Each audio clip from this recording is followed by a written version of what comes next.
RADAHN is back, and he's got a bone to pick with the lowly Tarnish that claimed victory in his tournament. This fight consists of 2 phases. Phase 1 encompasses roughly a third of his health bar, and Phase 2 consists of the rest. Getting through Phase 1 requires pattern recognition, fancy footwork, and some restraint. Phase 2 requires all of that with extra precision and a lot of luck. Before we get into the nitty-gritty, I want to set expectations. This is not a build guide. I'm not going to tell you to respec or track down specific weapons or talismans that fit a certain playstyle. However, I highly recommend streamlining your build. Every extra bit of damage and health counts, so if you've been a bit loose with your character, you might want to pay a visit to Rennala and clean things up. For example, I invested most of my points into Strength and Arcane, but I sprinkled in some Mind and Holy stats as well. I quickly and painfully learned that spellcasting didn't cut it for my approach, and those points were better spent on Vitality, Strength, and Arcane. It's also worth double checking your talismans and armor.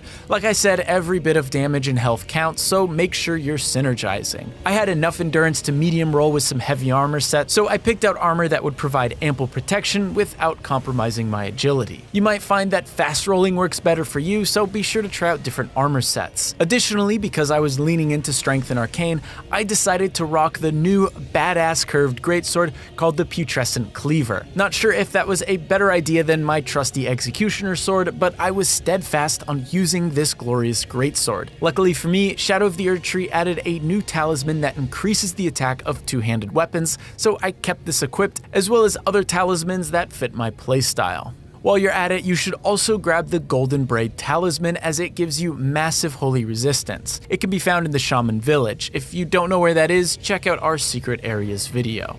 We recommend leveling up both your Shadow Realm blessings for both your character and your Spirit Ash, if you plan on using a summon, of course. This will reduce incoming damage and increase damage output. Finally, you may want to track down Miquella's Broken Rune. To do this, beat the Scadutree avatar under Shadowkeep's Cathedral District. In this video, we've used footage from 2 separate builds, so keep that in mind as you watch. Once you're done prepping, it's time to familiarize yourself with RADAHN's moveset. In Phase 1, he has 9 primary combos and attacks that he will cycle through. Almost all of them can be punished, and a few of them can be baited out. However, that punish window is small, and some moves can't reliably be baited out. I'm going to unofficially define all these moves, and then we'll break them down. Comet Attack, Gravity Attack, Meteor Shower,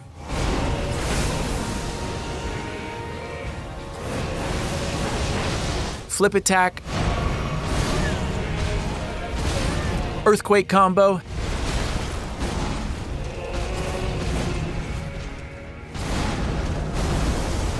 Spinning Blades,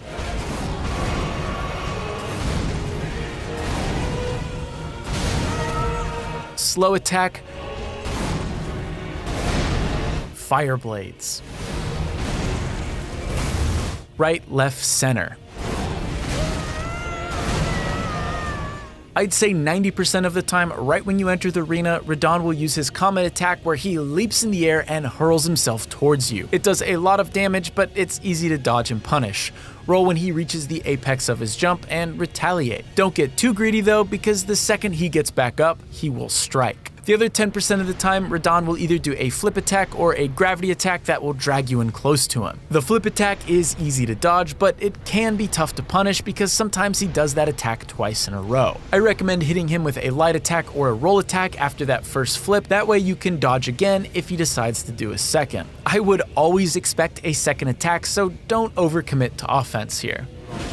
The gravity attack is fairly easy to dodge, but difficult to punish. When he lifts his sword up, roll. Chances are you'll be too far to effectively punish him unless you have a quick and reliable ranged attack. In my case, I usually use this moment as an opportunity to sip on my flask or use an item. If you do get caught in his gravity attack, he will follow up with a big AoE attack. As soon as you get pulled in, try to make as much space as possible and roll backwards. It's a tough move to dodge, but it can be avoided. After throwing out his first few combos, RADAHN typically calls in a meteor shower. He'll dig his swords into the ground and launch himself in the air. This move has some weird hitboxes. Thrusting his sword into the ground won't hurt you unless you're really up in his grill. However, when he launches himself and the comets in the sky, his sword can hurt you. Once he's in the air, either sprint right or left and spam rolls as the first meteor is about to make contact. I never found a perfect way to dodge this attack, but once I got the timing down, I felt like I was able to avoid it 75% of the time. Another cheeky strategy, if you keep RADAHN close to the edge of the battlefield, most of his meteors will break on the arena, making it much easier to dodge. Lastly, if you perfect dodge at the beginning of his attack, you should have just enough time to heal up.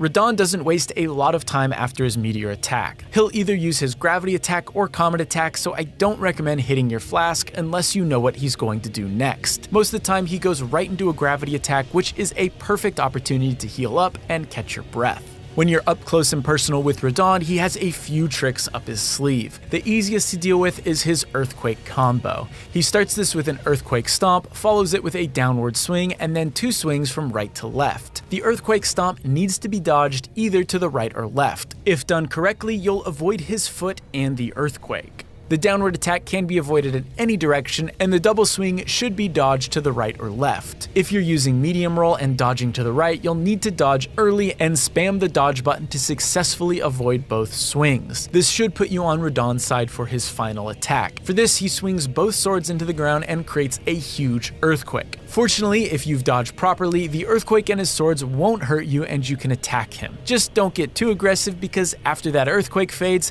he'll be on the offense again. In addition to his Earthquake combo, RADAHN has a Spinning Blades combo. These swings typically come from right or left and can be easily dodged by rolling the opposite direction he's spinning. There are 2 possible combos from this setup where his attack speed changes between hits. You may have some time to punish him, but it's a shorter window. Occasionally, he'll also throw out a slow hit combo that does massive damage if you're caught in it. The first swing will knock you in the air and the second will slam you back down. If you get hit by the first attack, you can't dodge the second. Fortunately, this is an easy attack to dodge as it's slow, easy to read, and can be punished. RADAHN's Fireblade attack is a double slash that catches fire shortly after he swings. The swords are easy to dodge, but the timing on the fire can be a little awkward. If you roll into or away from RADAHN, you should be okay. The left, right, center combo is the most frustrating of the bunch. RADAHN will swing left to right to left, and then swing both swords at the same time. We've heard rumblings that the mechanics of this move may have been changed with the Day 1 patch, but we've been unable to confirm it. As far as we can tell, it is nearly impossible to dodge every hit of this combo if you're up close. I've done it before, but I never figured out how to do it reliably. To make things even trickier, the second attack seems to always stun, meaning you are guaranteed to take that third hit. This move alone is why I had to grind out Shadow Realm Blessing levels, because this combo would one-shot me until I hit level 17. Once you knock off a third of his health, Miquella joins the fight to make things significantly harder. Then yield the path forward to us.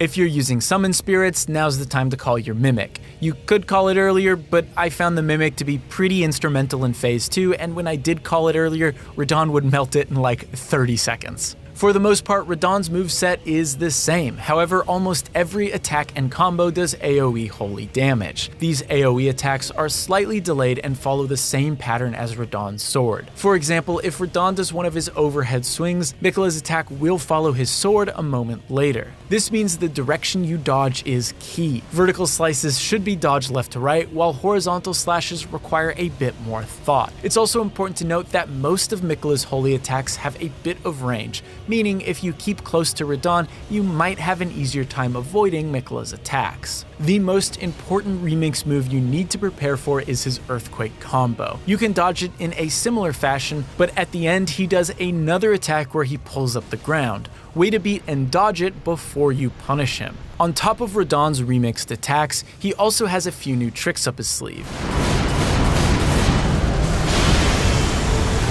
Usually at the beginning of Phase 2, he'll charge up a massive AoE attack. As long as you're sprinting, you shouldn't have much trouble avoiding it. After the blast, be careful because Holy Spears will continue to rain down for a few seconds. If you're using a Mimic Tear and your Mimic Tear was unscathed during Radahn's AoE attack, now's your chance to get in a few hits while he's distracted. Another move of his that's been altered is his Meteor attack. After he fires meteors at you, he'll launch 4 apparitions at you. These don't hurt much and can be completely avoided just by walking to the right. After the 4th, he'll swing at you himself. Unlike the other attacks, this one does a lot of damage, so brace yourself. After he smashes into the ground, he'll raise up the ground, which is what does the most damage. Wait a beat, then dodge again as he pulls the ground up. If you've managed to come out unscathed, you'll be rewarded with a lengthy punish window. If you're using your Mimic Tear, at this point you'll want to manage Radahn's aggression effectively. He can nuke your poor little Mimic in seconds, so you'll need to constantly pull his aggression back and forth. There's a bit of luck involved, but if you time your strikes and show some restraint, you should be okay. Occasionally though, Radahn will go for a grab. The first grab does nothing, Miquella just talks to you for a bit. The second grab is an insta-kill though, and this goes for you and your Mimic. However, remember Miquella's broken rune? If you pop that after getting grabbed the first time, the second grab won't kill you. Lord of the Old Order, let us go together.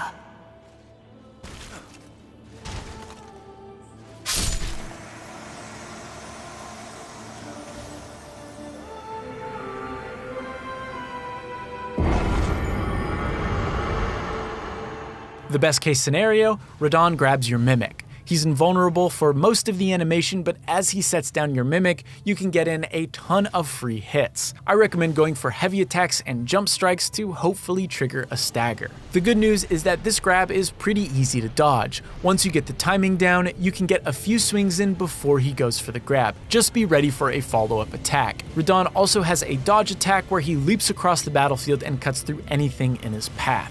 Finally, there's one other combo that Radahn does in Phase 2 that's lightning fast and will probably insta-kill you. You can avoid all of his attacks, but it's not easy. Perfect dodge until he jumps. At that moment, run backwards and dodge when he strikes the ground. It's tough to avoid, but as long as you're far enough away, it shouldn't one-shot you. Radahn is a battle of attrition and perseverance. Learn his patterns, wait for openings, and show some restraint. If you punish too hard, he'll kill you in the blink of an eye. Now, one more note, if you've been following the NPC questlines, there's another wrinkle to this fight. Ansbach and Thalia can fight alongside you. On paper, it sounds great to have an extra body to throw at Radahn. Ansbach even has some great lines when he enters the battlefield. But this vastly increases Radahn's health, and it makes Phase 2 absolutely brutal. Maybe they'll help with your build,